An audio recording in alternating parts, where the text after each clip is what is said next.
दूर कहीं पहाड़ में एगो घना जंगल रहल। वो जंगल के पेड़ इतना घना रहल कि सूरज की रोशनी जमीन पे कब्बो न गिरत रहे और दिन के समय में भी वो जंगल के अंदर अंधेरा ही होकत रहल। वो जंगल में एगो बहुत बड़ा और पुराना बरगद के पेड़ रहल, जेकरा अंदर एगो डायन रहत रहली। लोग ओकरा जंगली डायन के नाम से जानत रहले। ओकर डर जंगल के चारों तरफ फैलल रहे। वो डायन इतना खतरनाक रहली कि जंगली जानवर भी ओकर आहट से दूर भागत रहले। जंगल के बाहर एगो झोपड़ी रहल, जहाँ नमन अपना बीमार माँ के साथ रहत रहल। एक दिन ओकर माँ के हालत बहुत खराब हो गई। माँ, तोहार हालत बहुत खराब हो गई बा। हमरा जंगल में जाके वो जड़ी बूटी लावे के ही पड़ी। ना, तू जंगल में कबो ना जाइबा। ओ जंगली डायन के वजह से हम तोहर पिता के खो चुकल बानी। अब तोहरा ना खोए चाहे नी बेटा। और अगर हम ना गईनी तो हम तोहरा के खो देहब। हमरा के कुछ ना हुई माँ, हम ज्यादा अंदर ना जाइब। ना, तोहरा हमार किरिया। तू वो जंगल के तरफ देखबा भी ना। अब जा, रात के जलावे खातिर कुछ लकड़ी लेके आवा। नमन हताश होके बाहर आ गई और कुल्हाड़ी उठा के लकड़ी लावे निकल पड़ल। वो घर से थोड़ा दूर आइल और एको जगह लकड़ी काटे लागल। इतना में नमन के आपन माँ के खांसे के आवाज सुनाई देहलस। वो गुस्सा से कुल्हाड़ी फेंक देहलस और कहलस, हर बार माँ कसम दे के रोक लेवेली, लेकिन ई बार ना, आज त हम दवाई लेके ही आई। नमन कुल्हाड़ी के उठौलस और दौड़ के घर के तरफ आइल। घर के अंदर झांक के देखलस तब माँ आंख बंद करके लेटल रहली। वो धीरे से एगो मशाल उठौलस और जंगल की तरफ भागे लागल। नमन जंगल के सीमा पर पहुंच गई। दोपहर के समय रहल और जंगल के बाहर कड़ी धूप रहल, पर जंगल के अंदर इतना घना अंधेरा रहल कि माना रात होखे। नमन जंगल में जाए से पहले मशाल जलौलस और कुल्हाड़ी और मशाल लेके धीरे धीरे अंदर जाए लागल। नमन जैसे जैसे अंदर जात रहल, सूरज की रोशनी कम होकर जात रहे। थोड़ी देर बाद रोशनी के दिखब बंद हो गई और नमन मशाल के सहारे आगे बढ़े लागल। वो जंगल बिल्कुल शांत रहल कि मानो जंगली डायन से डर के चुप बैठल होके। थोड़ा दूर अइला पे नमन के इंसान और जानवर के कंकाल दिखाई देवे लागल। वो डर गई, पर फिर भी हिम्मत करके आगे बढ़त रहल। चलत चलत वो बरगद के पेड़ के पास पहुंच गई। नमन बड़ा हिम्मत करके वो घना पेड़ के तरफ देखलस। वो बरगद इतना शांत और डरावना रहल कि सच में एगो जंगली डायन के तरह दिखत रहल। वो बिना आवाज कैले आगे बढ़त रहल। आखिरकार नमन जड़ी बूटी वाला जगह पे पहुंच ही गई।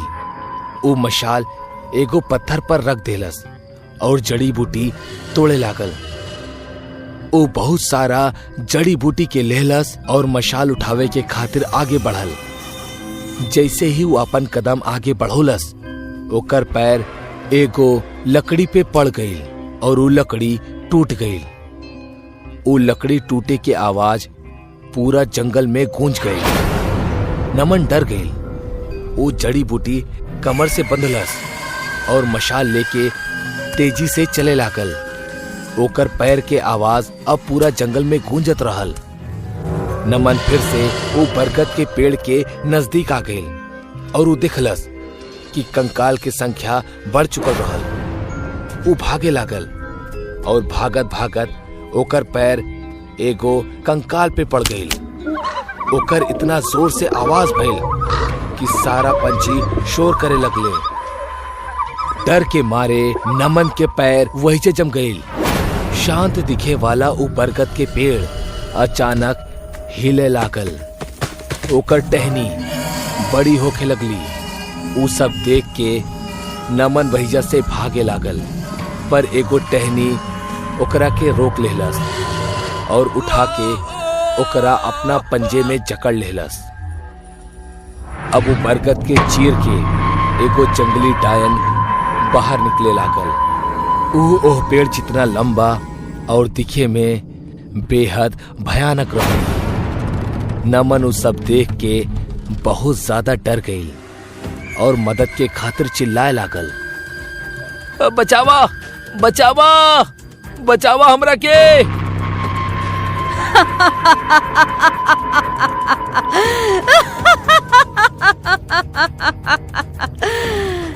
ई अंधेरा जंगल में तहरा बचावे खातिर केहू ना आई।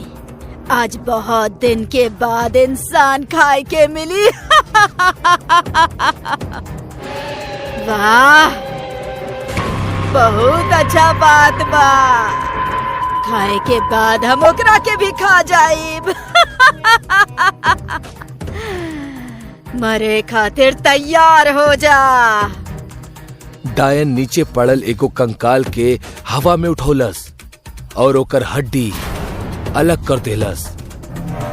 वो हड्डी नुकीले हथियार में तब्दील हो गई और डायन के इशारा करत ही नमन के पूरा शरीर में घुस गई। नमन एक झटका में मर गई। डायन ओकरा टहनी से आजाद कर देलस और नमन के लाश वही जे हवा में खड़ल रहली। डायन फिर से इशारा कैलस और उस सारा हड्डी नमन के शरीर से निकल के फिर से कंकाल बन गई।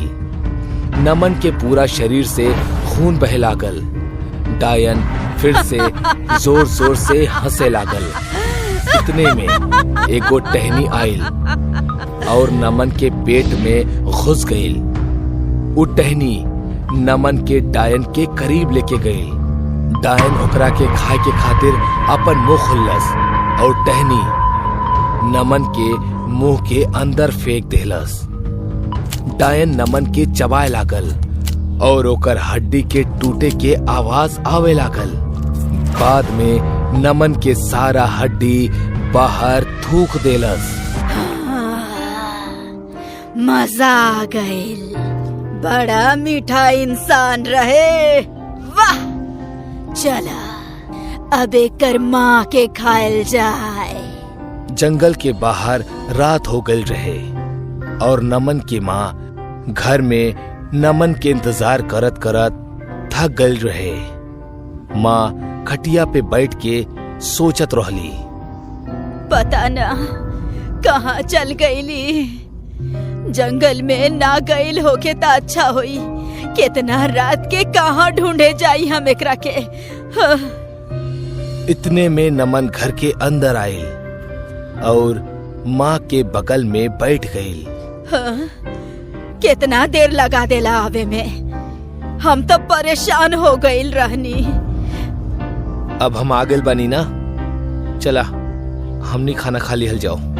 माँ उठ के खाना परसे लागल और अचानक नमन के शरीर डायन के रूप में बदल गई। वो डायन के देख के माँ डर गई और भागे लगली, पर वो ज्यादा दूर ना भाग पाई।